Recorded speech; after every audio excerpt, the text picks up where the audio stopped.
사람이라면 누구나 다 이 아픈 상처를 가지고 있습니다.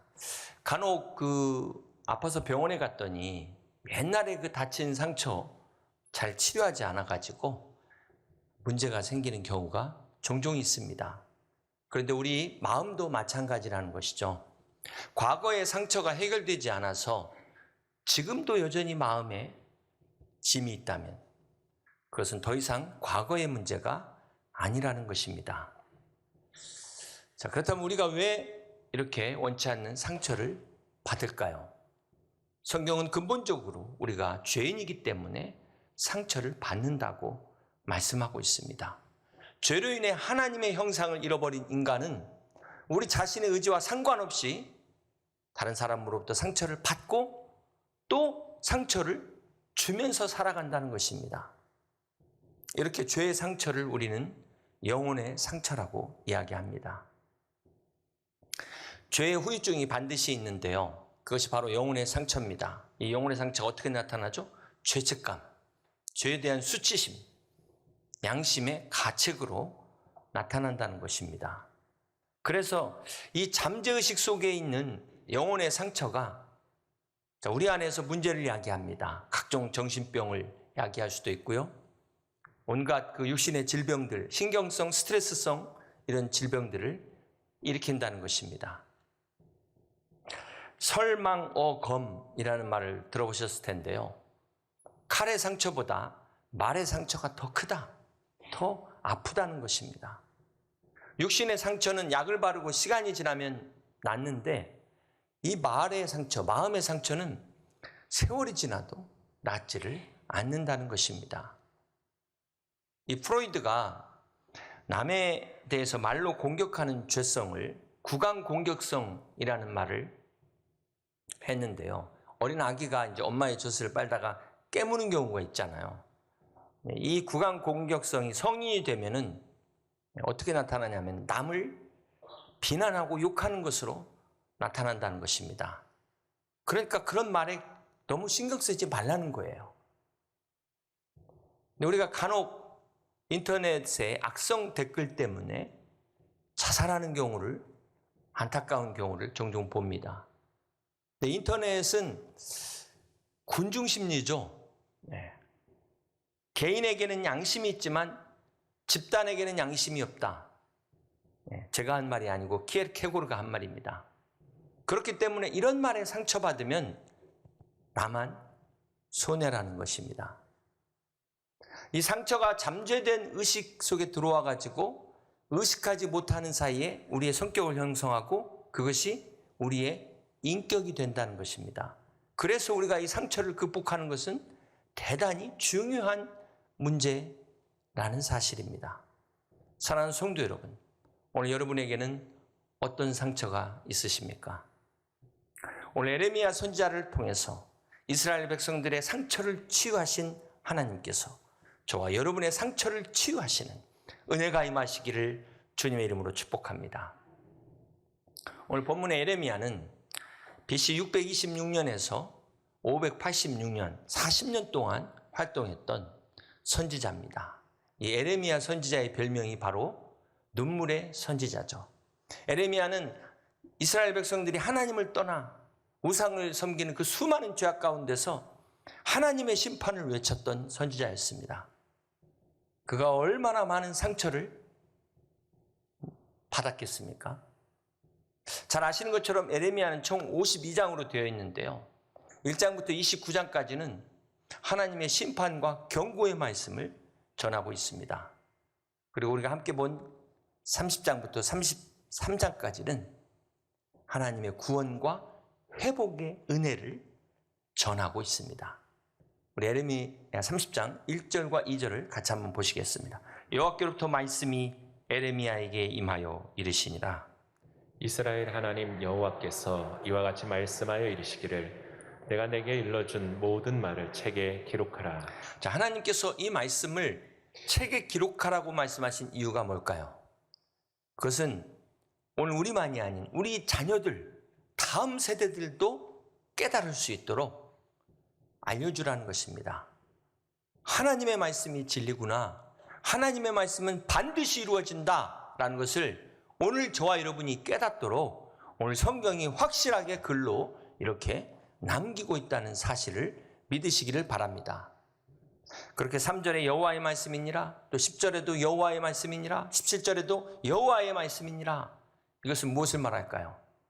이 여호와의 말씀은 반드시 이루어진다는 것을 믿으시기를 바랍니다. 우리가 구원의 확신을 갖고 있지만 말씀의 확신, 이 말씀이 이루어진다는 말씀 성취의 확신을 갖는 저와 여러분 되시길 주님의 이름으로 축복합니다. 그렇다면 오늘 우리는 어떤 말씀을 듣고 있습니까? 3절을 다시 한번 봅니다. 여호와의 말씀이니라. 보라, 내가 내 백성 이스라엘과 유다의 포로를 돌아가게 할 날이 오리니 내가 그들을 그 조상들에게 준 땅으로 돌아오게 할 것이니 그들이 그 땅을 차지하리라. 여호와께서 말씀하시니라. 자, 이렇게 하나님의 말씀이 반복되고 있다는 거예요. 이것은 무엇을 말합니까? 반드시 이루어진다. 그렇습니다. 자, 그리고 또 반복되는 말씀이 내가 내 백성 이스라엘과 유다의 포로를 돌아가게 할 날이 오리니, 개역성경에는 돌아갈 때가 오리니, 하나님의 회복의 날, 회복의 때를 말씀하고 있다는 것입니다. 그렇습니다. 사랑하는 성도 여러분, 우리 하나님은 심판의 하나님, 징계하시는 하나님만이 아니라 오늘 우리를 구원하시고 회복시키시는 사랑의 하나님, 은혜의 하나님이신 것을 믿으시기를 바랍니다. 계속해서 10절에 여호와의 말씀이니라. 그러므로 나의 종 야곱아, 너는 두려워하지 말라. 이스라엘아, 놀라지 말라. 내가 너를 먼 곳으로부터 구원하고 내 자손을 잡혀가 있는 땅에서 구원하리니. 야곱이 돌아와서 태평과 안락을 누리게 하시며 두렵게 할 자가 없으리라. 오늘 하나님의 말씀이 두려워하지 말라, 놀라지 말라, 그렇게 말씀하고 있습니다. 우리가 아무리 먼 곳에 지구 반대편에 있다 할지라도 하나님께서 친히 구원하실 것이며 그 끌려간 잡혀간 땅에서 구원하실 것을 약속하셨습니다. 17절에 계속해서 말씀하시기를 여호와의 말씀이니라. 그들이 쫓겨난 자라 하매 시온을 찾는 자가 없은즉. 함께 있습니다. 내가 너의 상처로부터 새살이 돋아나게 하여 너를 고쳐주리라. 그렇습니다. 우리 하나님 여호와 라파의 하나님, 치료의 하나님께서 여러분의 상처에 새살이 돋아나는 세포와 조직과 기관이 완전히 회복되는 이런 치유의 역사가 일어나시기를, 회복의 역사가 함께 하시기를 주님의 이름으로 축복합니다. 자, 그렇다면 하나님께서 어떤 방법으로 우리를 치유하십니까? 에레미야 30장 8절과 9절의 말씀을 계속해서 봅니다. 만군의 여호와의 말씀이라. 그날에 내가 내 목에서 그 멍에를 꺾어버리며 내 포박을 끊으리니 다시는 이방인을 섬기지 않으리라. 그들은 그들의 하나님 여호와를 섬기며 내가 그들을 위하여 세울 그들의 왕 다윗을 섬기리라. 지금 에레미야가 살고 있는 시대는 주전 600년이죠. 그런데 다윗은 그보다 400년 전에 주전 1000년 때, 1000년경에 살았던 다윗 왕이 옛날 사람인데 어떻게 다윗 왕을 섬길 수 있다는 말일까요? 자, 이게 무슨 뜻입니까? 그렇다면 이 왕은 누구를 말하는 것일까요? 이것을 신약의 마태복음 1장 1절은 아브라함과 다윗의 자손 예수 그리스도의 계보라고 말씀을 하고 있습니다. 자, 에레미야가 말한 그들의 왕 다윗은 누구를 말해요? 다윗의 자손으로 오시는 진정한 왕, 만왕의 왕 되시는 예수 그리스도로 말미암아 하나님께서 우리의 구원을 이루시고 회복을 이루실 것이라는 약속의 말씀인 것입니다. 이것이 바로 예레미야의 믿음이었다는 사실입니다. 사랑하는 성도 여러분, 죄로 인한 상처는 그 어느 누구도 치유할 수가 없습니다.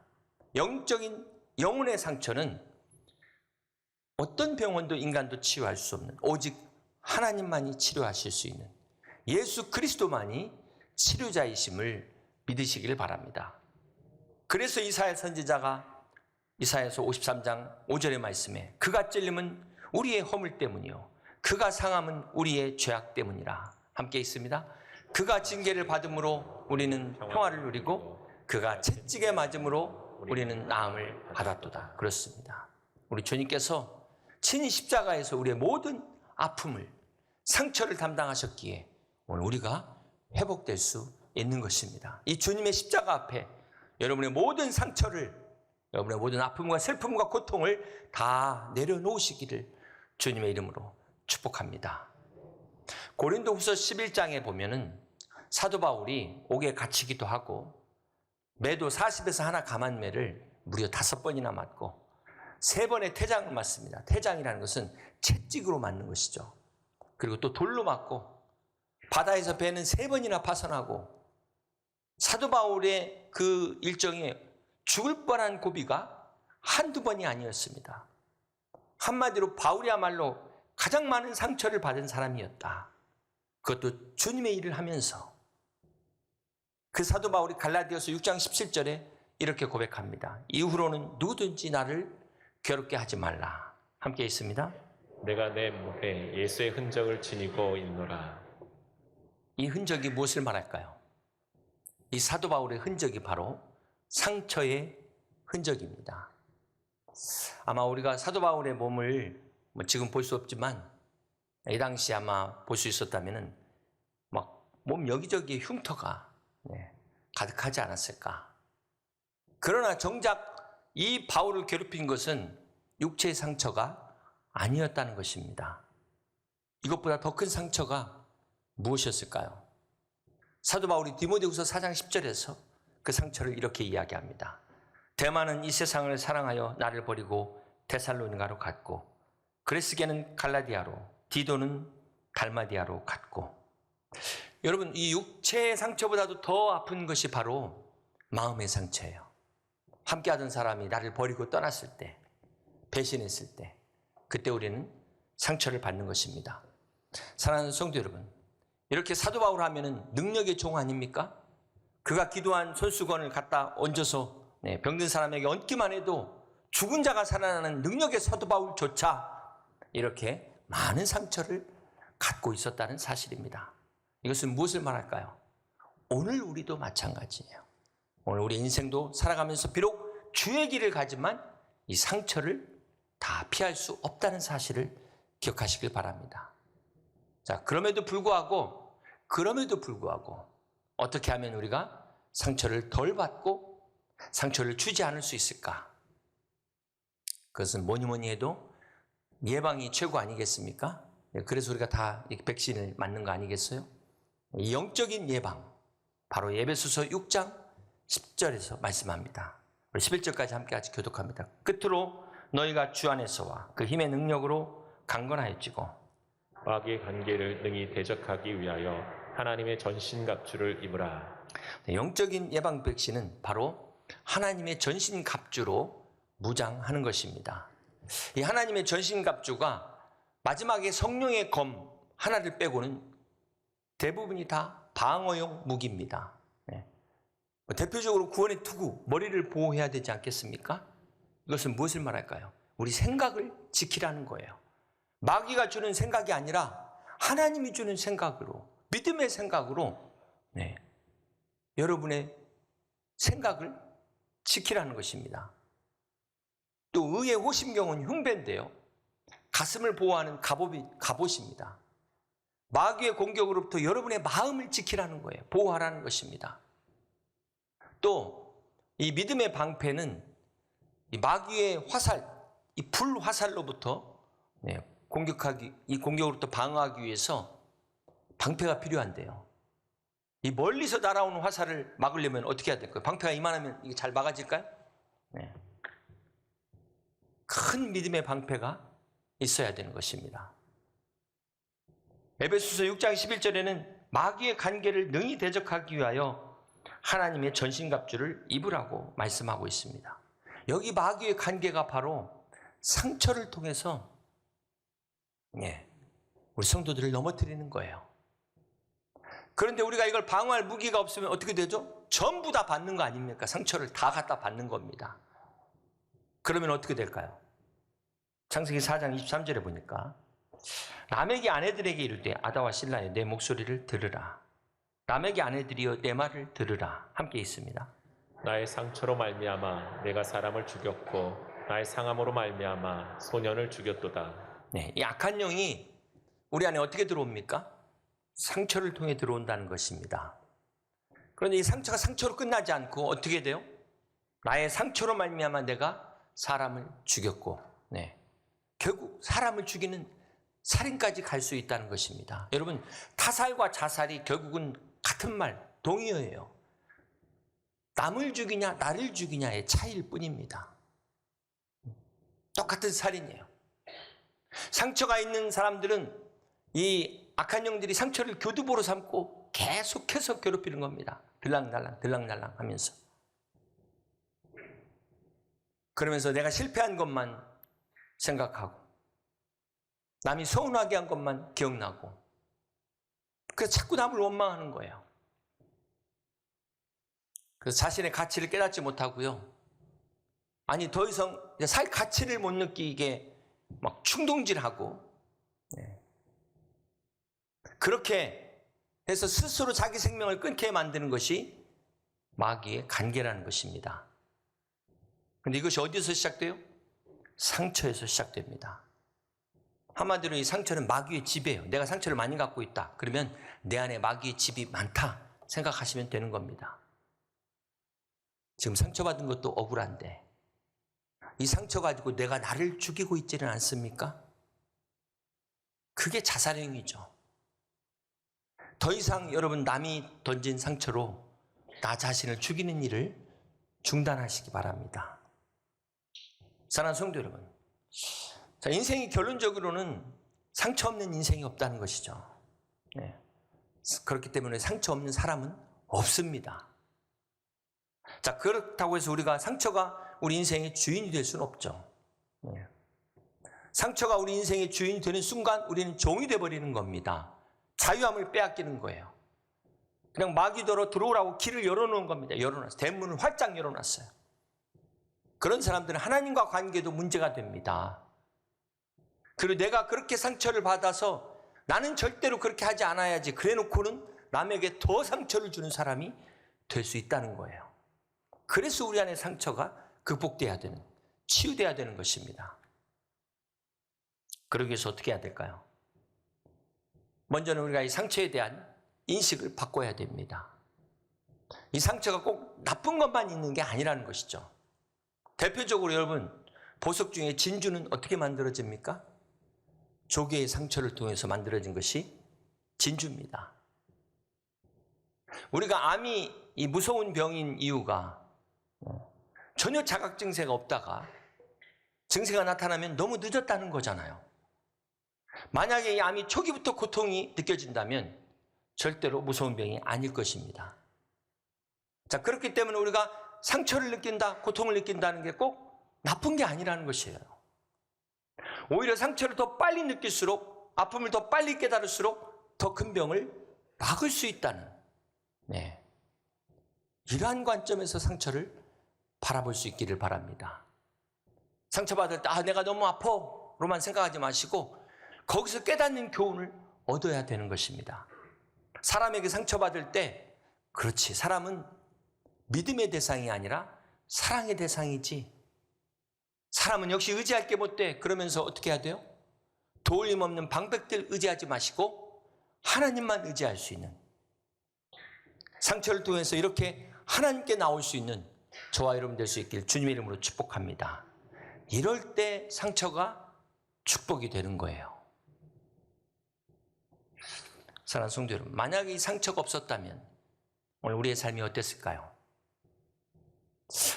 어쩌면 상당수는 이 자리에 지금 안 계시고 다른 데 있을지 몰라요. 많은 사람들이 하나님 뜻과 멀어져서도 깨닫지 못하고 여전히 방황할 수 있다는 사실을 우리는 잊지 말아야 될 것입니다.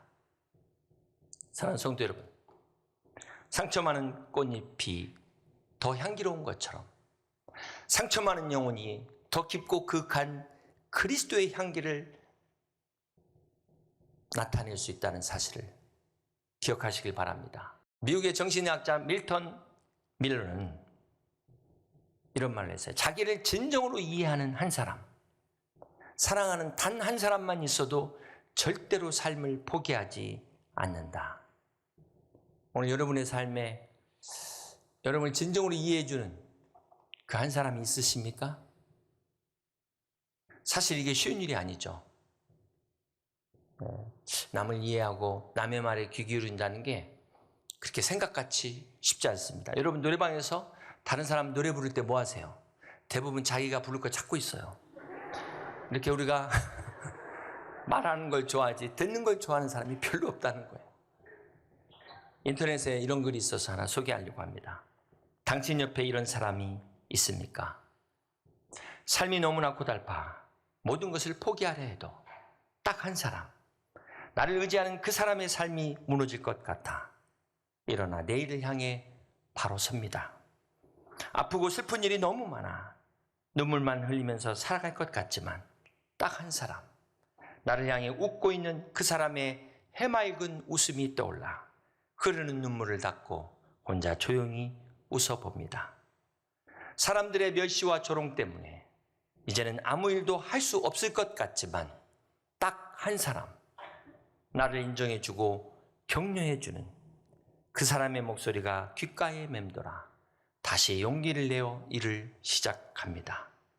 세상을 향한 불평의 소리들이 높아 나도 같이 불평하면서 살고 싶지만 딱 한 사람, 늘 감사하면서 살아가는 그 사람의 평화가 그리워 모든 불평을 잠재우고 다시 감사의 인사를 건넵니다.